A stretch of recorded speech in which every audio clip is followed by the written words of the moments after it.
नमस्कार, शीतल की कहानियों में आज फिर आपका स्वागत है। आज की कहानी का नाम है ससुराल की बंदिशें। यह ससुराल तो सिर्फ एक जेल है, जहाँ सारा दिन जेलर बनी सास सिर पर मंडराती रहती है। दिन भर गधे की तरह काम करो और साथ में इन लोगों की गुलामी भी झेलो। मैं तो तंग आ गई हूँ इन सब लोगों की गुलामी करते करते। और फिर इतनी भी आज़ादी नहीं कि थोड़ी देर मन बहलाने के लिए पार्टी में चली जाऊँ। घर का काम करते हुए नीतू गुस्से में बड़बड़ाती जा रही थी। मन ही मन उसने ठान लिया था कि आज अपने पति के आने के बाद वह उसे स्पष्ट तौर पर कह देगी कि अब वह इस जेल में और नहीं रह सकती। दरअसल बात यह थी कि नीतू का पति गगन अक्सर नौकरी के सिलसिले में शहर से बाहर आता जाता रहता था और इधर नीतू, जो तथाकथित मॉडर्न जमाने की आज़ाद ख्यालों की लड़की थी, अक्सर शाम को अपने सहेलियों के साथ पार्टी पर चली जाया करती थी। रात को देर से आना उसका हर बार का काम बन गया था। इसलिए उसकी सास ने बड़े प्यार से समझाते हुए उसे कहा था कि मैं तुम्हें पार्टी पर जाने से मना नहीं करूँगी, लेकिन अगर जाना है तो रात होने से पहले घर वापस आ जाना।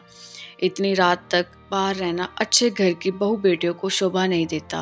बस फिर क्या था, इसी बात को नीतू ने इतना तूल दिया कि रात को पति के घर आने के बाद हंगामा खड़ा कर दिया और साफ शब्दों में कह दिया कि अब मैं ससुराल के बंधनों में और नहीं बंध सकती। अब मैं अलग रहना चाहती हूँ और आज़ाद होकर खुलकर सांस लेना चाहती हूँ। उसके पति ने उसे लाख समझाने की कोशिश की, लेकिन वह तो अपनी जिद पर अड़ गई थी और आखिरकार वही हुआ जो वह चाहती थी।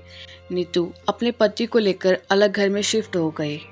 ससुराल के बंधनों से मुक्त होकर नीतू बहुत खुश थी। शुरू शुरू में उसे सब कुछ बहुत अच्छा लगता था, लेकिन धीरे धीरे घर की सारी जिम्मेदारियों ने उसकी अकल पर पड़े हुए पर्दे को हटाना शुरू किया। डोरबेल बजने पर दरवाजे पर कौन आया है, यह देखने की जिम्मेदारी अब सिर्फ उसकी थी, क्योंकि अब उसकी सासू माँ यह सब संभालने के लिए उसके साथ नहीं थी। घर में कौन सा राशन खत्म हुआ और कौन सा नहीं, इस बात की चिंता भी अब नीतू को ही करनी पड़ती थी। कहीं बाहर निकलने से पहले बच्चों की चिंता उसे सताती थी, क्योंकि अब बच्चों की देखभाल के लिए उनके दादा दादी उनके पास नहीं थे।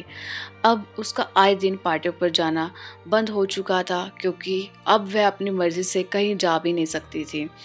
दिन भर कभी रसोई के काम तो कभी बच्चों की पढ़ाई, और अगर कभी अपनी तबीयत भी खराब हो जाती तो तुलसी अदरक वाली चाय बनाकर पिलाने वाली सासू माँ की याद और सताने लगती। अब उसका पति भी उससे बुझा बुझा रहता था। घर का माहौल मायूसी भरा हो चुका था। ऊपर से वह काम वाली बाई, धोबी और दूध वाले भैया सबके वक्त की गुलाम हो चुकी थी। उसे समझ में आ चुका था कि अपना ससुराल छोड़कर उसने अपने जीवन की सबसे बड़ी गलती कर दी है। जिस चीज़ को वह गुलामी समझ रही थी, वास्तव में वही उसकी आज़ादी थी। सब कुछ सोचते सोचते नीतू की आंखें नम हो गई।